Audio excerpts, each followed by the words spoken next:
दोस्तों एक बच्चे के द्वारा इंस्टाग्राम पे मैसेज किया गया कि सर जैसे जैसे एग्ज़ाम पास में आ रहा है वैसे वैसे हौसला डगमगाने लगा है। पढ़ाई करने में मन नहीं लग रहा है, ऐसा लग रहा है कि पता नहीं होगा कि नहीं होगा। तो यार हमेशा एक बात ध्यान रखना, जब टूटने लगे हौसला तो बस याद रखना, बिना मेहनत के हासिल तक तो ताज नहीं होते। ढूंढ लेना अंधेरों में मंजिल अपनी, जुगनू कभी रोशनी के मोहताज नहीं होते।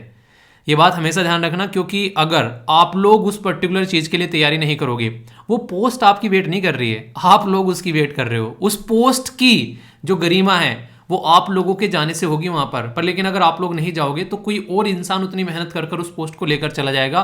तो पोस्ट आदमी की मोहताज नहीं है, आदमी उस पोस्ट की मोहताज है। बिल्कुल ऐसे ही जैसे प्राइम मिनिस्टर की पोस्ट प्राइम मिनिस्टर की पोस्ट है, आप लोग खुद देखो। अब वहां पे जो लीडर जाएगा वो लीडर एक तरीके से प्राइम मिनिस्टर कहलाएगा, तो उसको पर्टिकुलर पीएम के नाम से जाना जाएगा। आप लोग आईएएस बन रहे हो तो आप लोगों को आईएएस के नाम से जाना जाएगा कि हाँ ठीक है ये इंसान आईएएस बन गया है। आप लोग नहीं जाओगे, कोई और जाएगा वहां पर, फिर वो उस नाम से जाना जाएगा। आप लोगों को वो चीज जो है अपनी मेहनत के बल पर बेसिकली वहां से छीननी है। ये छीना छपटी वाला दौर है दोस्त, आप नहीं छीनोगे कोई और उठा के ले जाएगा। आप लोगों ने अक्सर चीजें देखी होगी और ये चीजें फील भी की होगी कि जो चीज अगर आप लोग करने में थोड़ा सा लेट कर देते हो तो पता चलता है कि भाई साहब वहां से चीजें गायब हो गई। अरे पोस्ट तो दूर की बात हो गई, खाना खाने चले जाओ कहीं भंडारे में या फिर कहीं पे शादी वादी में, वो 2-4 घंटे लेट हो गए, पता चला भाई साहब खाना ही साफ हो गया तो ये तो फिर भी यार एक ऐसी चीज है जो कि आप लोग आने वाले 40-50 साल तक जो है एक जिंदा दिली की जिंदगी देने वाली है। तो कोशिश करो कि थोड़ा सा तो इस चीज़ को यार मेहनत करके अपनी अचीव करो, क्योंकि जो चीज़ बिना मेहनत के मिलती है ना अक्सर लोग उसकी इज्जत नहीं करते। ये चीज़ आप लोग फील करना।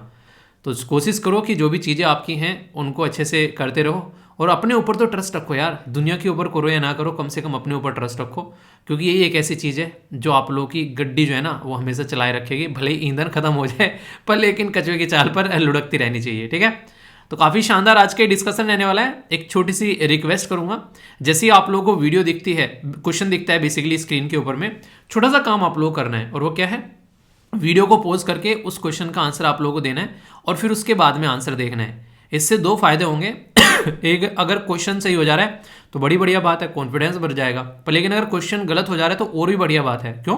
क्योंकि अब यहाँ पर ये क्वेश्चन एग्जाम में आप लोग गलत नहीं होगा, यहीं पर ही गलत हो गया।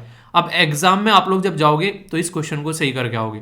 तो यानी कि इसको प्रैक्टिस के तरीके से देखना है, इसमें अपनी इज्जत बेइज्जती नहीं इंक्लूड करनी है कि देखिए इज्जत खराब हो गई, एक ही नंबर आया, 2 ही नंबर आए, नहीं, वो वाली चीज़ नहीं देखनी है। ये देखना है कि प्रैक्टिस क्या की आप लोगों ने और कितना कुछ सीखा। तो सीखने की तबीयत से आप लोग यहाँ पर इस वीडियो को एंजॉय कर रहे हैं, पॉइंट नंबर 1। पॉइंट नंबर 2, जैसे ही वीडियो कंप्लीट होती है तो फिर भी एक बार एनालिसिस करना आप लोगों का, कितने क्वेश्चन सही हुए और कितने गलत हुए। तो अगर इससे एक अपने आप को काउंट भी थोड़ा सा कर सकते हो कि हाँ चीज़ें अपनी सही डायरेक्शन में जा रही है, कहाँ कहाँ पर मेहनत करने की जरूरत है, तो वो अपना बेसिकली वीडियो के एंड में जरूर बताना कि कितने क्वेश्चन आप लोगों ने सही किए हैं। ठीक है, पर लेकिन फिर बोल रहा हूँ इज्जत बेइज्जती के उससे मत लेना। कई सारे बच्चे जो हैं एक तरीके से 10-5 मार्क्स आ रहे हैं पर उसको भी वो बोल रहे हैं कि सर काफ़ी मजा आया पढ़ने में, तो वो वाला एक अपना एप्टीट्यूड रखना स्टार्ट कर दो, ज़िंदगी जीने में मजा आएगा। इसी के साथ में पर्टिकुलर जो ये वीडियो होती है, ये पूरी की पूरी वीडियो जो है वो एंड तक आप लोग एंजॉय करते हो, पर लेकिन कोशिश किया करो ये वीडियो खत्म होने के बाद में अपनी पुरानी चीज़ों के भी रिवीजन कर लिया करो थोड़े से। ठीक है, क्योंकि यहाँ पर ये 16th वीडियो है इस सीरीज में और कई तो 2-2 घंटे वाली हैं जो महीने वाली है। तो आप लोग खुद अंदाजा लगाओ कि आप लोग किस तरीके से चीज़ों को लेकर चलना है। ठीक है, तो आइए डिस्कशन स्टार्ट करते हैं बिना किसी देरी के। I am Veer, welcome to study lover family. ये जो क्वेश्चन है ये है स्वीट और स्वामी टाइप का, पर लेकिन है बड़ा आरामी टाइप का। ठीक है, तो क्वेश्चन को अच्छे से आप लोग देखना, देखने में छोटा है पर लेकिन सच सैया के दोयरे जो नावी के तीर, देखन में छोटे लगत घाव करत गंभीर। तो बात की जा रही है कि which one of the following statement is correct with respect to the western Ghat. और वेस्टर्न घाट एक ऐसा एरिया है जो कि हमारी सरकार के लिए भी काफ़ी इंपॉर्टेंट है, हमारे जो इन्वायरमेंटलिस्ट हैं उनके लिए काफ़ी इंपॉर्टेंट है, और बाकी जो न्यूज़पेपर पत्रिका वाले हैं उनके लिए तो ये हॉट टॉपिक रहता ही है। तो बड़ा ही हॉट इन्वायरमेंट का टॉपिक है ये। ठीक है, बात करते हैं कौन सी स्टेटमेंट इसके बारे में करेक्ट है, बताइए आप। पहला बोला है कि the western Ghat is one of the 4 global biodiversity hot spot in the India. यानी कि हमारे देश में 4 जो हॉट बायोडाइवर्सिटी जो एक तरीके से एरिया है उसमें से एक आप लोगों को वेस्टर्न घाट भी देखने को मिलेगा। इंटरेस्टिंग चीज ये है, यूनेस्को वर्ल्ड हेरिटेज साइट के द्वारा रिकॉग्नाइज किया गया एक एरिया हमारे देश के अंदर में, ऐसा कुछ है क्या। नेक्स्ट बोला गया कि वेस्टर्न घाट जो है वो इन्फ्लुएंस करता है मॉनसून को। ओ भाई साहब, ये भी काम करता है, मतलब मॉनसून के ऊपर भी नजर रहती है इस लोंडे की है। तो बताओ कौन सी स्टेटमेंट जो है वो करेक्ट है यहाँ पर, या ऑल ऑफ द अबव सारी की सारी करेक्ट है। इस क्वेश्चन का आंसर आप लोग अटेम्प्ट करो, उससे पहले आप लोगों के माइंड में ये होना चाहिए क्लियर कि वेस्टर्न घाट के बारे में जब मैं आप लोगों से बात कर रहा हूं तो आप लोगों को पता है कौन कौन से राज्य जो हैं वो वेस्टर्न घाट को इंक्लूड करके चलते हैं अपने अंदर। और ये यूपीएससी क्वेश्चन है जो मैं अभी बताने जा रहा हूं, यूपीएससी ने पूछ चुका है, प्रीलिम्स उठाकर देख लेना। वेस्टर्न घाट के अंदर में आप लोगों को 6 राज्य देखने को मिलेंगे, यानी कि 6 ऐसे एरिया हैं जो एक तरीके से वेस्टर्न घाट को अपने अंदर समाये हुए हैं। जिसमें अगर नॉर्थ से मैं नीचे को साउथ को चलूँ तो नॉर्थ में सबसे पहला आप लोगों को देखने को मिलेगा गुजरात। दूसरे नंबर पर थोड़ा सा नीचे आएंगे आप लोगों को नजर आएगा महाराष्ट्र। थोड़ा सा और नीचे आएंगे यहाँ पर आप लोगों को नजर आएगा गोवा। थोड़ा सा और नीचे आएंगे यहाँ पर आप लोगों को देखने को मिलेगा कर्नाटका। थोड़ा सा और नीचे आएंगे तो यहाँ पर केरला, और फिर थोड़ा सा बराबर में चले जाएंगे यहाँ पर आप लोगों को देखने को मिलेगा तमिलनाडु। ये इसके ऊपर स्टार लगा लेना। और लोग अक्सर बोलते हैं तमिलनाडु तो ईस्टर्न घाट में आता है, ना भैया ना, थोड़ा सा इसका पोर्शन वेस्टर्न घाट में भी आवा है, ठीक है। तो याद रख लेना, इंपॉर्टेंट क्वेश्चन आप लोगों के लिए बन सकता है। और वेस्टर्न घाट जो है इसके बारे में अगर बात करें तो ये काफ़ी बड़ा हॉट स्पॉट माना जाता है। जो 4 है उनमें से एक आप लोगों को वेस्टर्न घाट भी देखने को मिलेगा यहाँ पर। और अगर बात की जाए यहाँ पर खासकर अगर जैसे कि आप लोग बोलो बाकी के 3 कौन से हैं, तो एक तो हॉट स्पॉट आप लोगों को हिमालयन वाला रीजन देखने को मिलेगा, एक इंडो और बर्मा बॉर्डर पर जब आप लोग जाएंगे वो वाला आप लोगों को देखने को मिलेगा, और तीसरा जो आप लोगों का हो गया वो है अंडमान एंड निकोबार वाला, ठीक है। ये ऐसे एरिया हैं जहां पर काफ़ी लार्ज स्केल पर आप लोगों को, हिंदी में बोलूं तो जैविक विविधताएं आप लोगों को देखने को मिलेगी, ठीक है। तो इन एरिया के बारे में याद रखिएगा, टोटल 4 ऐसे एरिया हैं हमारे देश में। तो एक मैंने बता दिया वेस्टर्न घाट, ठीक है। बाकी आप लोगों को पता है वेस्टर्न घाट बेसिकली काफी बड़ा रोल प्ले करता है जब हमारे देश में मानसून आता है, तो मानसून के पैटर्न को इन्फ्लुएंस करता है यहाँ पर ये, ठीक है।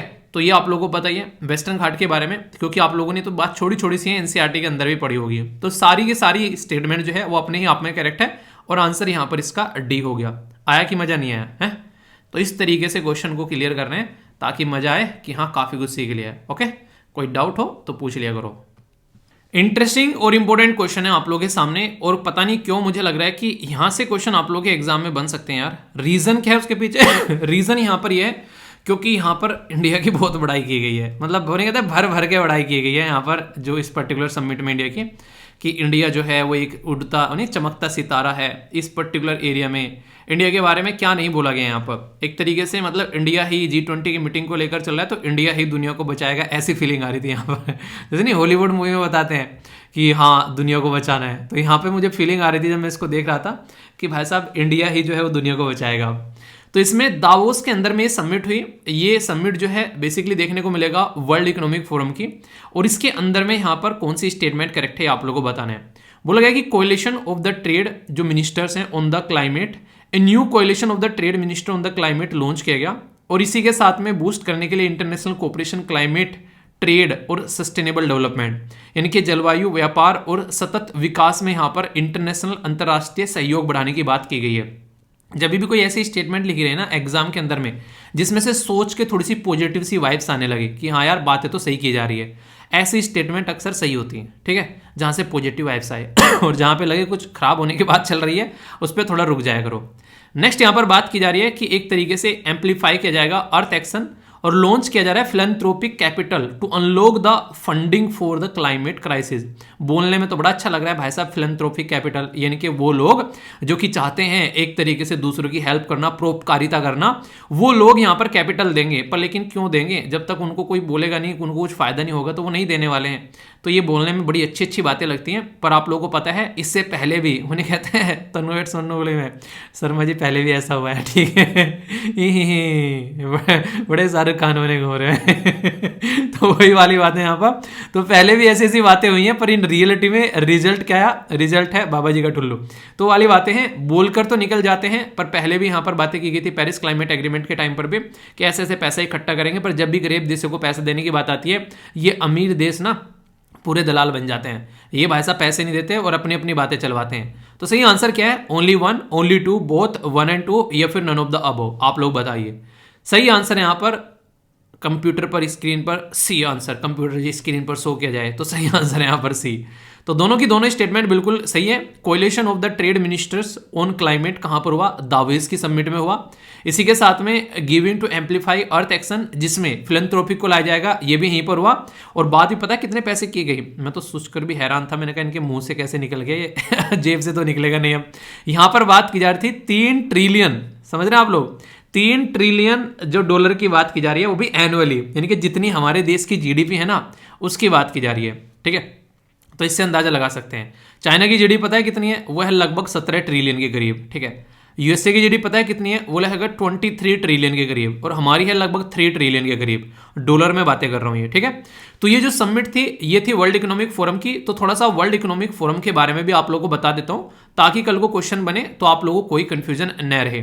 1971 में ऑर्गेनाइजेशन बनाई गई थी, स्विट्जरलैंड जो जेनेवा में इसका हेडक्वार्टर आप लोगों को देखने को मिलेगा।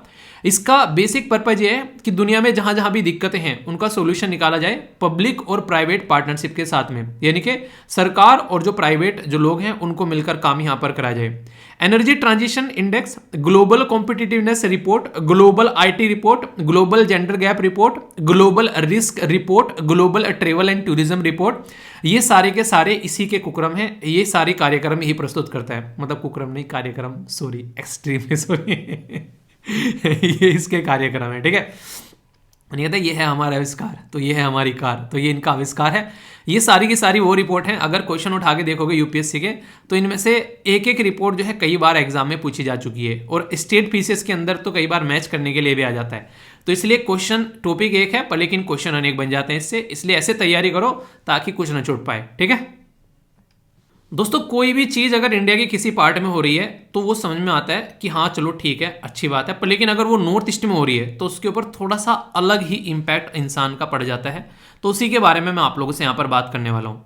तो समझेंगे इसके बारे में थोड़ा सा, एक पर्टिकुलर मुद्दे के बारे में, और वही बात की जा रही है गेम के बारे में, ठीक है। तो यहाँ पर बात की जा रही है कि कौन सा स्टेट या फिर यूनियन टेरिटरी के, अच्छा ठीक है, मैंने सोचा आंसर बता ही दिया है क्योंकि नॉर्थ ईस्ट मैंने बोल दिया तो 2 ऑप्शन आप लोगों के रह गए। वैसे देखा जाए तो कॉमन सेंस से 2 गायब हो चुके ऑलरेडी, ठीक है। बोला जा रहा है कि कौन सा स्टेट या यूनियन टेरिटरी है first online gaming centre excellence setup करने की बात की जा रही है, सिक्किम या फिर मेघालय, 2 ही ऑप्शन है, एक चूज कर लो आप लोग यहाँ पर, ठीक है।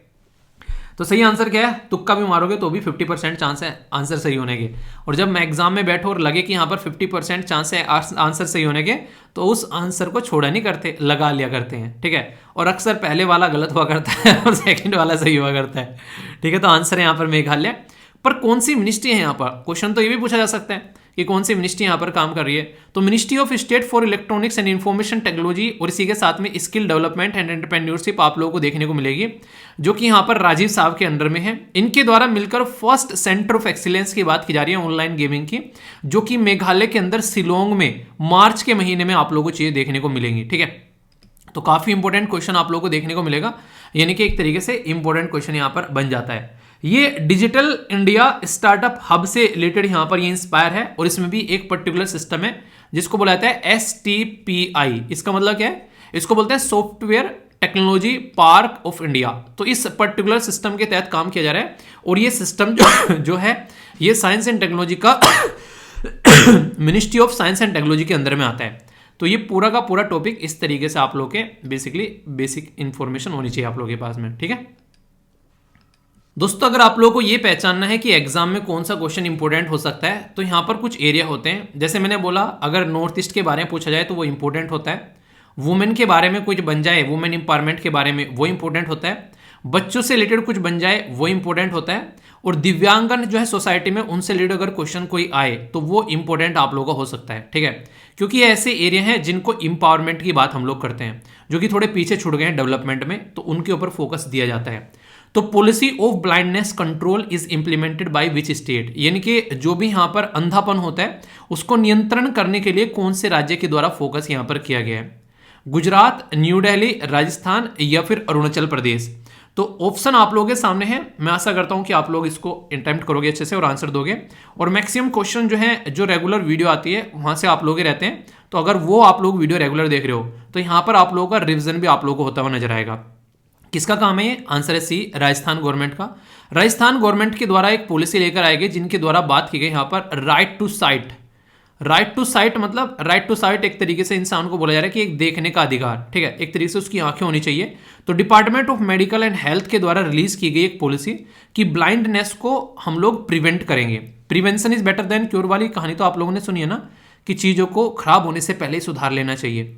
उन्हें कहते हैं रिलेशनशिप के बारे में भी आप लोगों ने एक डायलॉग सुना होगा कि जिसे मंजिल तक न पहुंचा सके उसे एक खूबसूरत मोड़ देकर छोड़ देना ही अच्छा। तो वही बात सारी चीज़ें हैं कि ज़िंदगी में किसी चीज़ को लगे कि हाँ हाथों से छूट रही है तो पकड़ने की कोशिश मत करो, उसको जाने दो और उसको ज़्यादा खराब करने की कोशिश मत करो। तो ये बात हमेशा ध्यान रखना, जिंदगी में बहुत काम आएगी, ठीक है, आगे के लिए।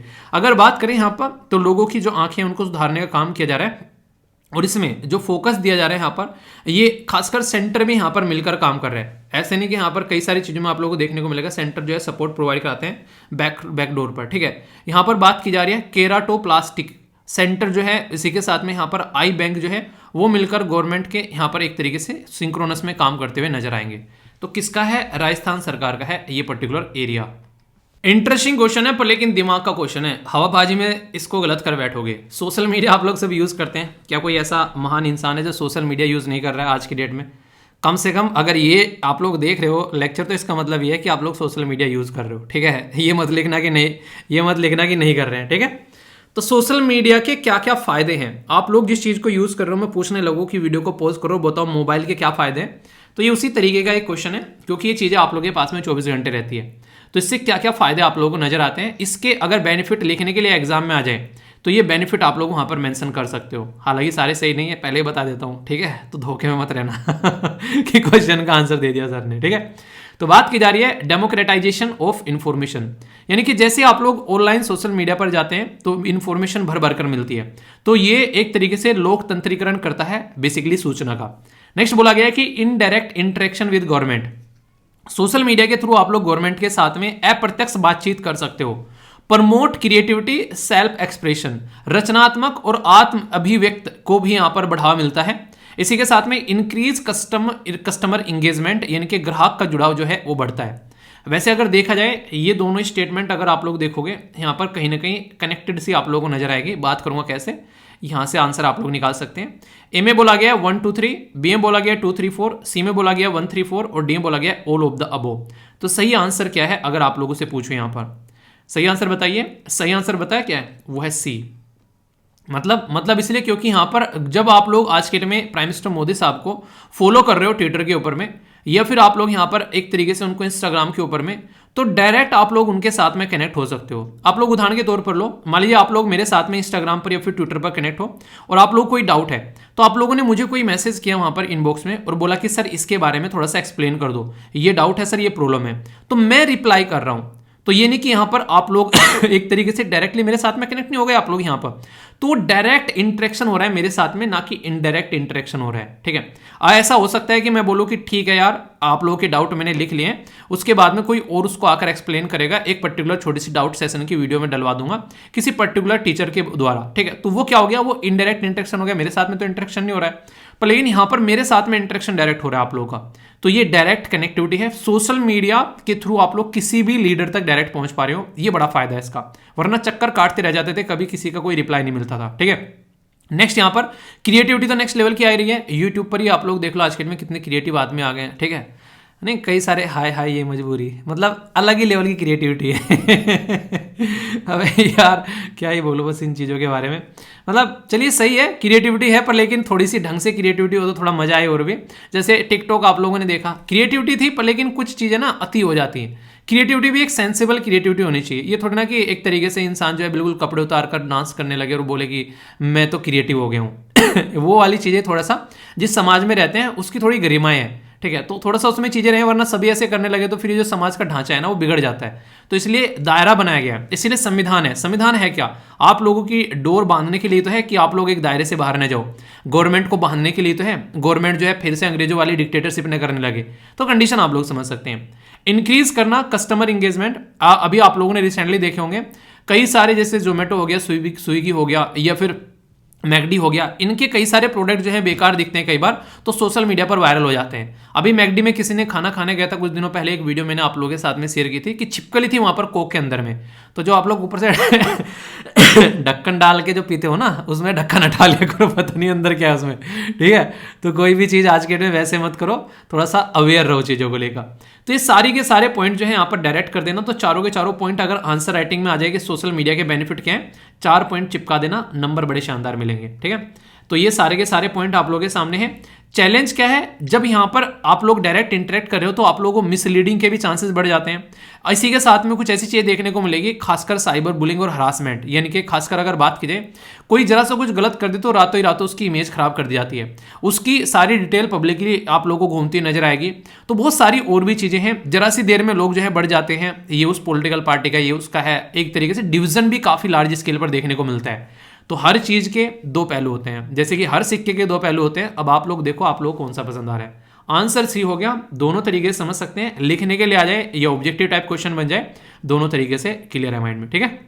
डायरेक्ट क्वेश्चन है और इंपॉर्टेंट पर्सनैलिटी के बारे में क्वेश्चन बोल सकते हैं, और हिस्ट्री के बारे में क्वेश्चन बोल सकते हैं, और न्यूज भी है तो भी क्वेश्चन बोल सकते हैं। बात की जा रही है थिरुवल्लुर के बारे में, तो बोला जा रहा है कि फेमस पोएट किस लैंग्वेज से रिलेटेड है। तो यहां पर नाम से तो आप लोग कुछ तो कॉमन सेंस लगा सकते हैं, सुनने में लग नहीं रहा है कि उर्दू का शब्द होगा, ये लग रहा है आप लोगों को, मुझे तो नहीं लग रहा है। बाकी अगर बात करें अब तमिल, तेलुगु और मलयालम में से कौन सा शब्द आप लोगों को यहाँ पर ही देखने को मिल सकता है। वैसे ये एनसीईआरटी भी अगर आप लोगों ने पढ़ी है ना, तो उसमें भी ये शब्द आप लोगों को देखने को मिल जाता है। तो ये पर्टिकुलर किस चीज से रिलेटेड है, ये है तमिल से रिलेटेड।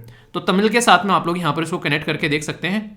अभी क्यों न्यूज में था, यहाँ पर जो चीफ मिनिस्टर साहब हैं एम.के. स्टालिन साहब, उनके द्वारा यहाँ पर पर्टिकुलर इनसे रिलेटेड 20,000 करोड़ की एक स्कीम, सॉरी 20 करोड़ की एक स्कीम लॉन्च की है, जिसमें एनुअल वेलफेयर के बारे में यहाँ पर बात की जा रही है, ठीक है। तो यहाँ पर जो थिरुवल्लुर डे जो है उस ओकेजन पे यहाँ पर ये सेलिब्रेशन देखने को मिला। ये काफी बड़े पोएट और एक फिलोसफर थे यहाँ पर, ठीक है। कई सारी जो इनके द्वारा कलेक्शन भी देखने को मिलते हैं, खासकर साउथ इंडिया में जाओगे तो तमिल पोएट थे एक, ठीक है। और पोंगल सेलिब्रेशन पे यहाँ पर बेसिकली ये सारी चीजें देखने को मिली।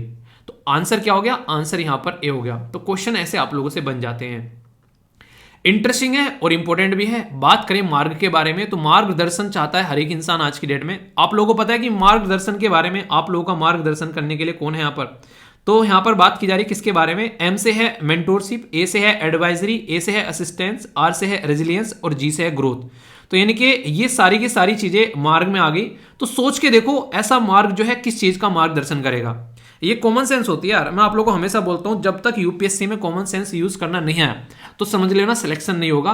क्योंकि स्टार्टिंग में जब आप लोग क्वेश्चन अटेम्प्ट करने बैठोगे ना प्रीलिम्स के पेपर के, तो आप लोग ओनली 25 से 30 क्वेश्चन और मैक्सिमम 35 क्वेश्चन ही आप लोग अटेम्प्ट कर पाओगे, वो वाले जो आप लोगों को आते हैं। यहां से फिर कॉमन सेंस का खेल स्टार्ट हो जाता है, जब इनको खींचकर आप लोग 85 या फिर 90 तक लेकर जाते हो, 80 तक, वो सारा का सारा कॉमन सेंस होता है। अगर कोई सोचे कि मैं नॉलेज के बेस पर लेकर चला जाऊंगा, तो भाई साहब गूगल बाबा तो आप लोग हो नहीं, ठीक है। तो याद रखना कॉमन सेंस का इस्तेमाल करना सीख जाओ। तो मार्ग जो है वो किसके लिए यहां पर हो सकता है, ठीक है। तो अगर बात करें तो किसी पर्टिकुलर चीज के लिए हो गई, तो पर्टिकुलर चीज पहले कम से कम आप लोगों को पता होनी चाहिए। तो बोला जाए कि ministry of commerce and industry, यहां पर ministry of science and technology, ministry of education, ministry of youth and affair.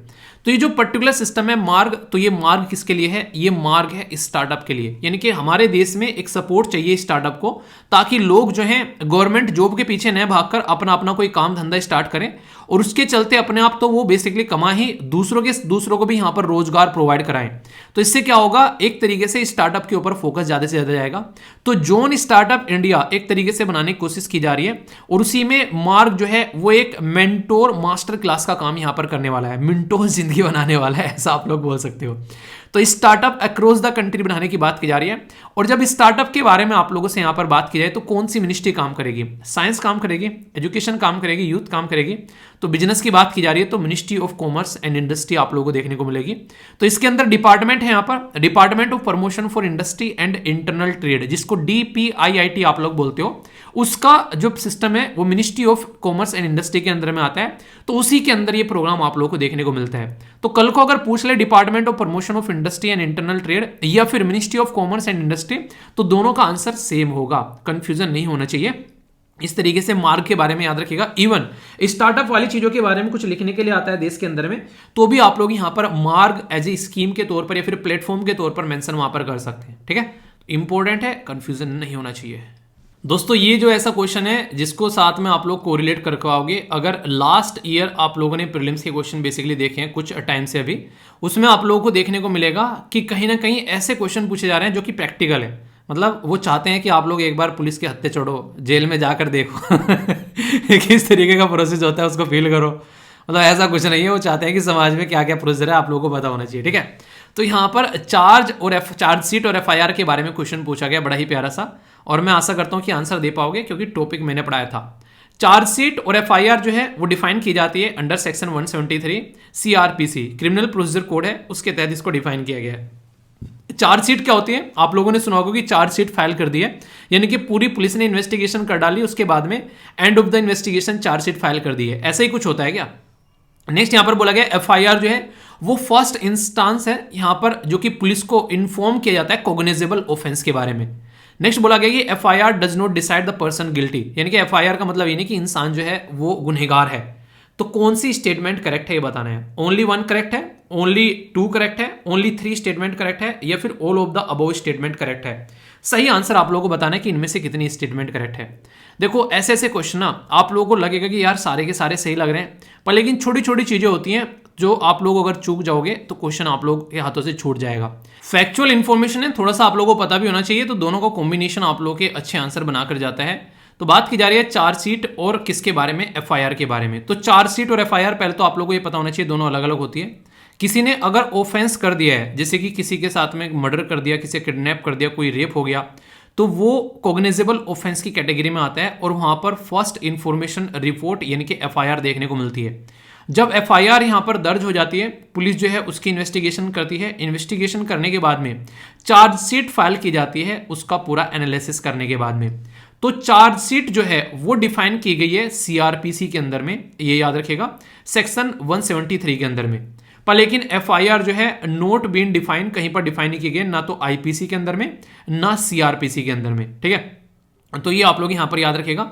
Section 154 जो है सीआरपीसी का वो डील करता है इंफॉर्मेशन इन कॉग्निजेबल केसेस, यानी कि ऐसे केसेस जैसे कि मैंने अभी आप लोगों को यहां पर बताया, यहां पर अगर कोई रेप हो गया, कोई मर्डर, कोई ऐसा चीज हो गया तो वो वाली बात है। और एफआईआर का मतलब ये नहीं होता है यार इसको गिल्टी ठहरा दिया, एफआईआर तो एक तरीके की इंफॉर्मेशन होती है यार ऐसा कुछ हुआ है उसको जाकर चेक कर लो आप लोग एक बार।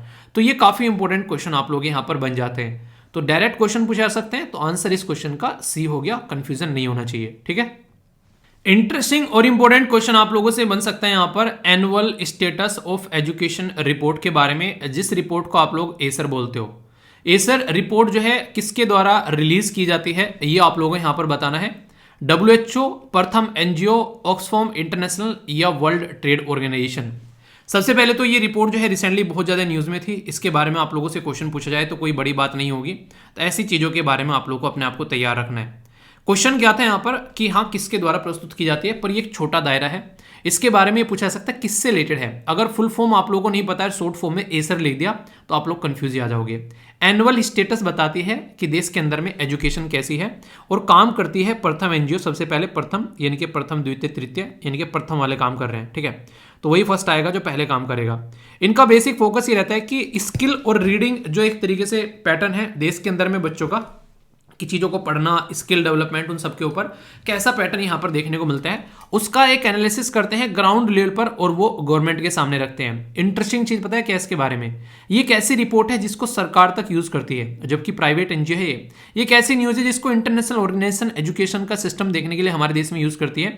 ये ऐसी न्यूज़ है, एक ऐसी रिपोर्ट है जिसको बजट के अंदर भी यहाँ पर इसके बारे में, इकोनॉमिक सर्वे के अंदर भी, बजट नहीं इकोनॉमिक सर्वे के अंदर भी इसके बारे में आप लोगों को चीज़ देखने को मिली। गवर्नमेंट पॉलिसी बनाने में नीति आयोग जो है इस रिपोर्ट का जिक्र करती हुई नजर आती है। तो इतनी इंपॉर्टेंट है ये रिपोर्ट, इसका अंदाजा आप लोग लगा सकते हैं। तो क्वेश्चन अगर पूछा जाए तो कोई बड़ी बात नहीं होगी, तो इसलिए याद रखिए इसके बारे में कुछ इंफॉर्मेशन। किसी भी चीज़ पे अगर थोड़ा सा मैं स्ट्रेस डाल देता हूँ ना, तो आप लोगों के माइंड में भी स्ट्रेस आ जाना चाहिए ठीक है। स्ट्रेस नहीं है ना कि आप लोगों को अलर्ट हो जाना चाहिए कि हाँ कुछ इंपॉर्टेंट बता रहे हैं, ठीक है। आगे बात करें, एक और छोटा सा क्वेश्चन है, पर लेकिन ये क्वेश्चन ऐसा है कि जैसे मैं बोलता हूँ ना, सतसैया के दोहरे जो नाविक के तीर, ये क्वेश्चन उसी पे आप लोग सेट बैठा सकते हैं। बहुत ही पुराना याराना है किसी देश के साथ में, बताओ किसके साथ में, यू के मत बोल देना, ठीक है। पड़ोसी है कोई सा। 13th अमेंडमेंट जो कॉन्स्टिट्यूशन में हुआ, तो इंडिया ने अभी यहाँ पर अर्ज किया उस कंट्री को, मतलब एक तरीके से उससे आग्रह किया कि भाई साहब इसको इंप्लीमेंट तो कर दो यार, अमेंडमेंट तो करके रख ले तुम लोगों ने बस्ते में, पर इंप्लीमेंट कर ही नहीं रहे हो। तो कौन से देश को बोला? क्या आप लोगों को लगता है कि पड़ोसी हम लोग किसी पाकिस्तान जैसे देश को ऐसा बोलेंगे और वो मान भी जाएगा? ऑस्ट्रेलिया हमारा पड़ोसी है ही नहीं, तो श्रीलंका के साथ में हमारा ये व्यापार देखने को मिला इस पर्टिकुलर मुद्दे पर। थोड़ा सा बताता हूं मैं आप लोगों को कि मुद्दा क्या है। आज़ादी हमारे देश को मिली 1947 में, श्रीलंका को आज़ादी मिली 1948 में। पर लेकिन आज़ादी से पहले बहुत सारे अंग्रेज थे हमारे और श्रीलंका के अंदर में, एंजॉय किया करते थे लाइफ को, तो हमारे देश से लोगों को उठा कर ले जाते थे खेती करने के लिए श्रीलंका के अंदर में, क्योंकि हमारे यहाँ पर स्किल्ड लेबर फोर्स अच्छी पाई जाती थी, तो उनको यहाँ पर खेती बाड़ी करने के लिए वो ले जाते थे। वो काफ़ी लंबे समय तक रहे वहाँ पर, कोई 60 साल 70 साल 80 साल। तो सोचो एक दशक चेंज हो जाता है तो एक तरीके से एक जनरेशन चेंज हो जाती है, नई जनरेशन आ गई, वहीं रहने लगे, कुछ ऐसे हैं वहीं पैदा हुए, वहीं खाए, वहीं जिंदगी जीने लगे। पर लेकिन देश आज़ाद हो जाता है 1948 में, तो जो लोकल एरिया के लोग हैं उनको दिक्कत होने लगी कि ये बाहर के लोग आकर यहाँ पर रह रहे हैं, बड़ी बड़ी पोस्ट पर कई जगह बैठे हुए यहाँ पर मिलते थे, कई सारे लोग ऐसे भी थे, तो वहाँ पर रस्साकसी होने लगी। तो उसके चलते कई सारे गृहयुद्ध टाइप ऑफ सिचुएशन वहाँ पर बनी बेसिकली श्रीलंका के अंदर में। उस टाइम पर इंडिया ने मदद भी की कई सारे तरीके से, और ये माना जाता है कि हमारे जो फॉर्मर प्राइम मिनिस्टर थे राजीव गांधी जी, उनकी जो डेथ हुई वो भी कहीं ना कहीं इससे रिलेटेड यहाँ पर देखने को मिलती है। इसके ऊपर मूवी भी बन चुकी है, आप लोगों ने कई सारी देखी होगी। तो उस टाइम पर 13th अमेंडमेंट किया गया था ताकि तमिल माइनॉरिटी जो कम्युनिटी है उनको एक सही स्टेटस वहाँ पर मिल सके, और यहाँ पर उनको जो ग्रीवेंस है उनको एड्रेस किया जा सके। बहुत सारे लोग गायब हो गए, उनके बारे में कुछ पता नहीं है कहाँ चले गए, उनके जो स्कूल्स थे वहाँ पर मिलिट्री ले जाकर लेट गई, उनकी जमीन वगैरह हड़प ली गई, तो बहुत सारे ऐसे इश्यूज देखने को मिले। तो 13th अमेंडमेंट जो था यहाँ पर 1987 का, उसको अब इंप्लीमेंट करने की बात की जा रही है। अब क्यों इंप्लीमेंट कर रहे हैं, अब से पहले क्यों इंप्लीमेंट नहीं करते? श्रीलंका की खस्ता हालत हो चुकी है, वो खुद अपने पैरों पर खड़ा नहीं है, आज के डेट में बैसाखियों के ऊपर खड़ा हुआ है, और उस बैसाखी में एक बैसाखी हमारी भी है। तो वो जो हमारी बैसाखी है, अगर वो चाहते हैं कि वो स्ट्रॉन्ग बनी रहे और दुनिया में हम लोग उसको सपोर्ट करते रहे, तो इंडिया ने बोला कि यार कुछ तो लगेगा, क्या कम से कम जो हमारे लोग हैं उनको तो थोड़ा भला करो, और तो तुम कुछ करोगे ही नहीं।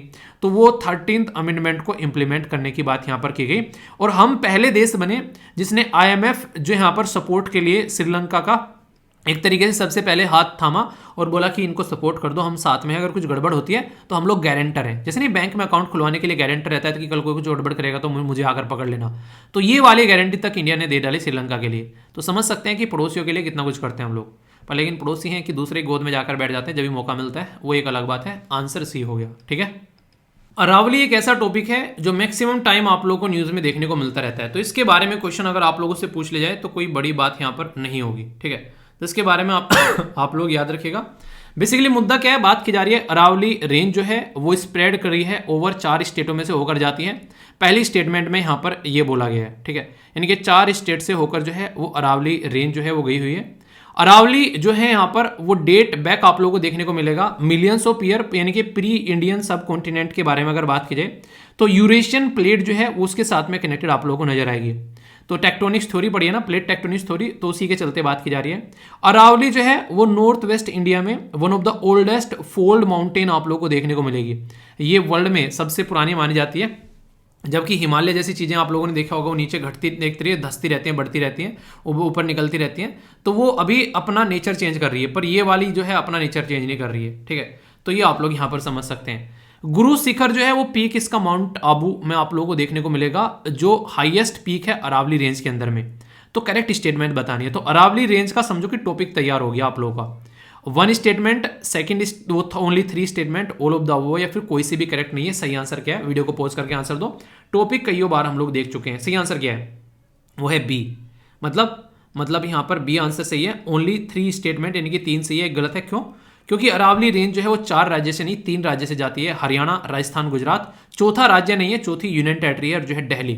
लगभग 720 किलोमीटर में फैली हुई ये एक यूरेशियन एरिया, एक प्लेट का एक पार्ट आप लोगों को नजर आएगी।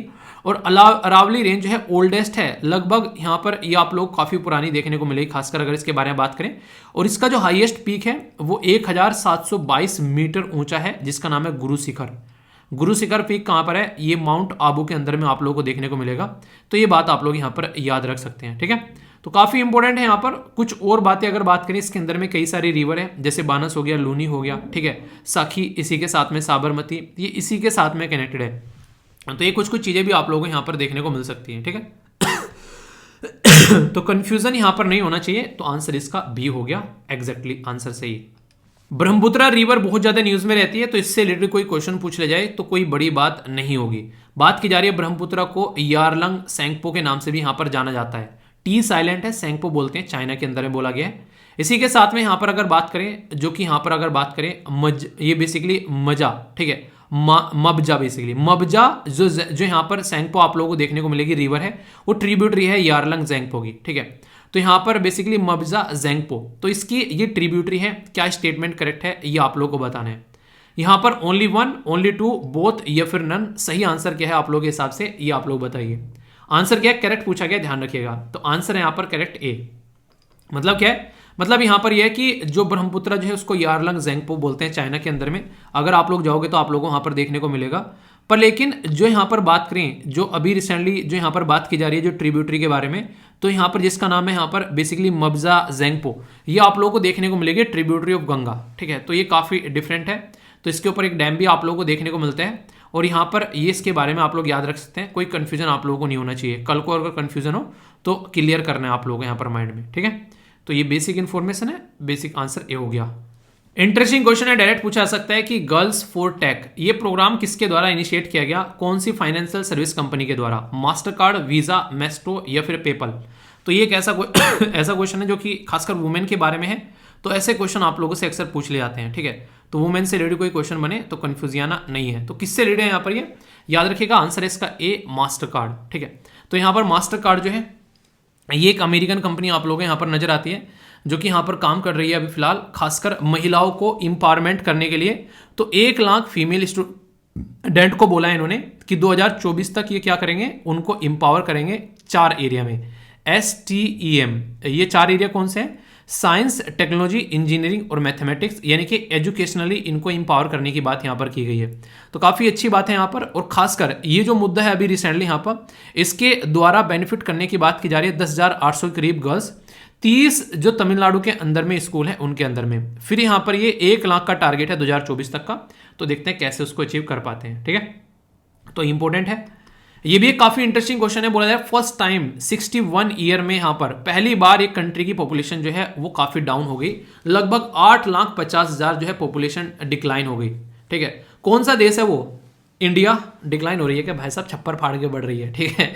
चाइना हो सकता है, अफगानिस्तान ये हो सकता है, पाकिस्तान भी हो सकता है। क्यों चाइना इसलिए हो सकता है, कोविड-19 ने बहुत सारे लोग खा गए पर इन्होंने बताया नहीं किसी को।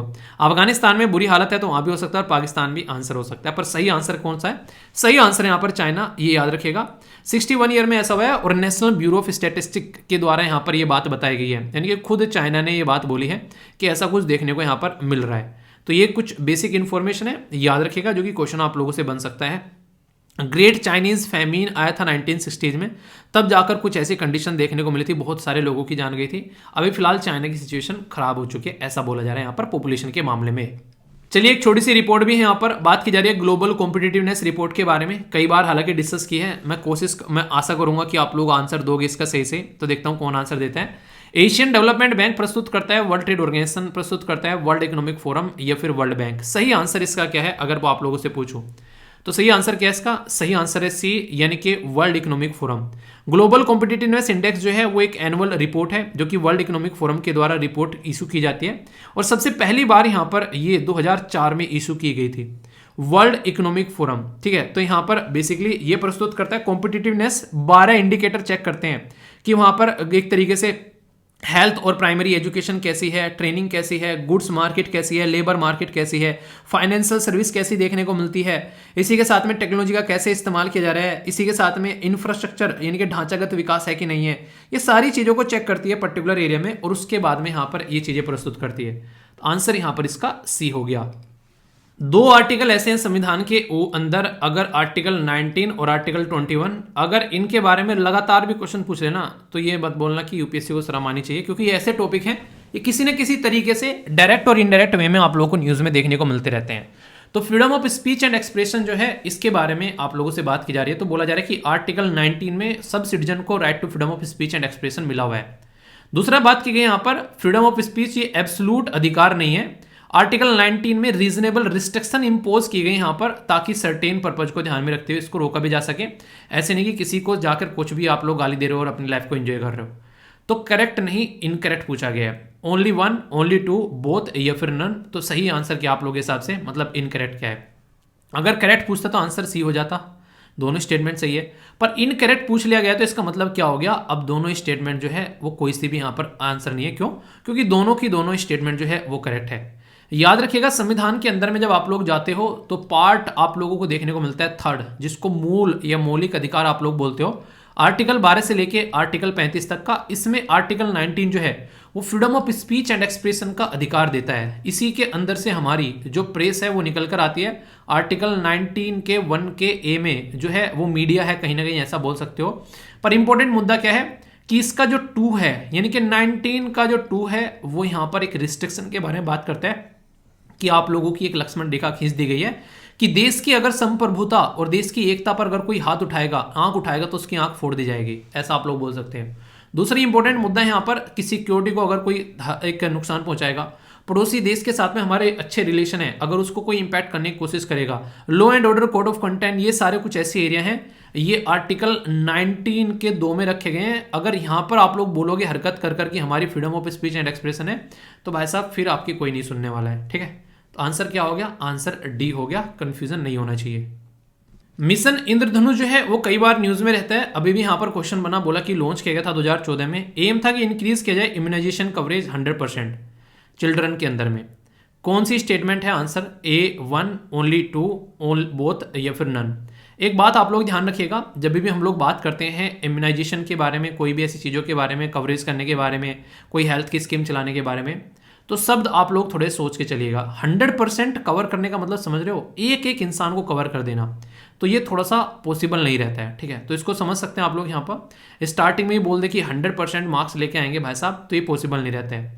तो 90% की यहाँ पर बात की गई। तो फ्लैगशिप ये यहाँ पर एक तरीका प्रोग्राम देखने को मिला जिसको आगे बढ़ाने की बात की गई। और यहाँ पर बेसिकली मुद्दा क्या रहता है, prevention is better than cure वाले फंडे पर यहाँ पर ये खेलते हैं। तो ये आप लोग समझ सकते हैं। ठीक है, एक और क्वेश्चन है यहाँ पर, नेशनल इम्यूनाइजेशन डे जो है वो कब सेलिब्रेट किया जाता है? मार्च 16, अप्रैल 16, या जुलाई 25, या फिर सितंबर 25? तो या एक ही इनमें से दो दे रखे हैं एक ही जैसे, तो यानी कि आप लोग समझ सकते हैं। तो आंसर क्या हो गया? आंसर हो गया डी, यानी कि सितंबर। ठीक है, तो सॉरी, आंसर डी कहाँ से आ गया? नेशनल इम्यूनाइजेशन डे हो गया मार्च सी। ठीक है, 16 है यहाँ पर एक तरीके से 16, ये आंसर हो गया। डी नहीं होगा तो इसको करेक्ट कर लेंगे। ठीक है, तो आंसर क्या हो गया यहाँ पर? आंसर हो गया इसका डी, फिर डी बोल रहा हूँ आंसर हो गया यहाँ पर इसका ए। ठीक है, तो ए क्या है? मार्च 16। तो कंफ्यूजन आप लोगों को इसको लेकर नहीं होना चाहिए। क्वेश्चन बने तो आप लोग इसके बारे में समझ सकते हैं। ठीक है, एक बीमारी है जिसका नाम है मीजल्स। तो बोला जा रहा है कि एशिया पैसिफिक रीजन के अंदर में कौन सा देश है जो कि उसको एलिमिनेट कर चुका है? भूटान, या फिर यहाँ पर डेमोक्रेटिक जो कोरिया है यहाँ पर, ठीक है, मालदीव, या फिर श्रीलंका। सही करेक्ट आंसर क्या है? 1 2 1 2 3 2 3 4 1 3 4, या फिर ऑल ऑफ द अबव। तो सही आंसर है यहाँ पर क्या? ये पता होना चाहिए। कुछ ऐसी चीजें हैं जो आप लोगों को दूसरे क्वेश्चन को सही करने में हेल्प करती है, तो इसके बारे में याद रखिएगा। आंसर है डी यहाँ पर सही। ठीक है, तो ये सारे देश जो हैं इन्होंने यहाँ पर इसको बेसिकली अपने हाथ से मिटाया है, खत्म किया है। रूबेला के बारे में पूछ ले तो बांग्लादेश, भूटान, मालदीव, नेपाल, श्रीलंका, तिमोर लिसिथे, ये देखने को मिलेगा। श्रीलंका जो है यहाँ पर 15th कंट्री बना WHO के द्वारा साउथ ईस्ट एशियन रीजन के अंदर में, जिसने मीजल को खत्म किया। लगभग यहाँ पर 2016 में लास्ट केस देखने को मिला था। ठीक है, तो ये बीमारी है जो कि रिसेंटली अभी न्यूज़ में थी। यूनिवर्सल इम्यूनाइजेशन प्रोग्राम के तहत जो मिशन इंद्रधनुष है और इंटेंसिफाइड मिशन इंद्रधनुष है, हम लोग इन बीमारी को कंट्रोल करने की कोशिश करते हैं। तो ये कुछ बेसिक इन्फॉर्मेशन है। ठीक है, एनसीआरबी के बारे में क्वेश्चन आप लोगों से पूछा जाए तो कंफ्यूज मत होना, ये एक ऐसी ऑर्गेनाइजेशन है जो टाइम टू टाइम न्यूज में रहती है। तो एनसीआरबी स्टैब्लिश की गई year 1986 under which ministry? Home, finance, culture, या फिर डिफेंस? तो यहाँ सही आंसर क्या है? बहुत बार पढ़ा है, सही आंसर बताइए। सही आंसर है यहाँ पर ए, मिनिस्ट्री ऑफ होम अफेयर के द्वारा। यहाँ पर ये बेसिकली बॉडी है जो कि यहाँ पर डेटा प्रस्तुत करती है हमारे देश में, कहाँ पर क्या क्या क्राइम हो रहे हैं, किसकी डेथ हो रही है, जेल के अंदर में लोगों की किस तरह की कंडीशन है, उनके बारे में ये कई सारी रिपोर्ट प्रस्तुत करती है। ठीक है, तो इसका फाउंडेशन डे जो था वो सेलिब्रेट किया गया था जिसकी वजह से यहाँ पर ये न्यूज़ में थी, ठीक है। तो कन्फ्यूजन नहीं होना चाहिए। प्यारा सा क्वेश्चन है, यहाँ पर बात की जा रही है कि यूनिफॉर्म सिविल कोड के बारे में, क्योंकि बार बार ये न्यूज़ में रहता है तो क्वेश्चन बने तो कन्फ्यूजन नहीं होना चाहिए।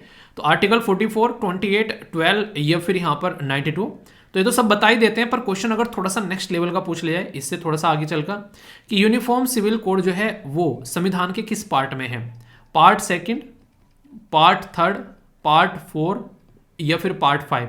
तो अब क्वेश्चन का आंसर आप लोग क्या देंगे? अगर आप लोगों को नहीं पता है कि किस सेक्शन में आता है, और ये जो बातें मैं बोलता रहता हूँ इस आर्टिकल से इस आर्टिकल तक वो बातें नहीं पता है, तो क्वेश्चन गलत कर बैठोगे। तो बताइए कौन से पार्ट में आता है? पार्ट 4 में। क्यों? क्योंकि डीपीएसपी के अंदर में आता है। तो आर्टिकल जो 36 से लेकर आर्टिकल 51 तक आते हैं, ये directive principle of state policy के अंदर में आते हैं। तो कंफ्यूजन नहीं होना चाहिए इसको लेकर, ठीक है। ये एक इंटरेस्टिंग क्वेश्चन है। भारत प्रवाह इनिशिएटिव जो है वो लॉन्च किया गया था यहाँ पर कौन सी मिनिस्ट्री के द्वारा? तो ministry of housing and affair, ministry of road transport and highway, ministry of port shipping and waterways और मिनिस्ट्री ऑफ हैवी इंडस्ट्री। तो भारत प्रवाह के बारे में बात की जा रही है। तो प्रवाह यानी कि पानी के प्रवाह की बात की जा रही है, और पानी के प्रवाह की बात की जा रही है तो ministry of port shipping and waterways के द्वारा यहाँ पर ये बेसिकली लॉन्च किया गया था। ये एक ऐसा एरिया जिसमें हम लोग डेवलपमेंट के बारे में बात कर रहे हैं। बहुत सारे ऐसे एरिया हैं जिनको हम लोग आगे लेकर चलने की बातें कर रहे हैं। तो क्वेश्चन पूछा जाए तो कंफ्यूजन आप लोगों को इसको लेकर नहीं होना चाहिए, ठीक है। इंटरेस्टिंग क्वेश्चन आप लोगों से बन सकता है यहाँ पर कि रिसेंटली 21 जो आइलैंड थे उनका नाम अंडमान निकोबार के अंदर है, प्राइम मिनिस्टर मोदी जी के द्वारा कौन से अवॉर्डी के नाम पर रखा गया? वीर चक्र, महावीर चक्र, परमवीर चक्र या फिर शौर्य चक्र? ये आप लोगों को बताना है। तो सही आंसर क्या था यहाँ पर? सही आंसर थे यहाँ पर सी, ये था परमवीर चक्र। तो 21 आइलैंड के नाम रखे गए, किस डेट में रखे गए हैं? चलिए बता देता हूँ। सुभाष चंद्र बोस जी की बर्थ एनिवर्सरी है। अब आप लोग डेट बताइए, देखता हूँ कौन सही आंसर यहाँ पर बताता है, ठीक है। अब कम से कम आप लोगों को आंसर देना है। यूनिवर्सल सर्विस ऑब्लिगेशन फंड जो है वो किस सेक्टर से रिलेटेड है? Telecom, iron and steel, construction या फिर फर्टिलाइजर?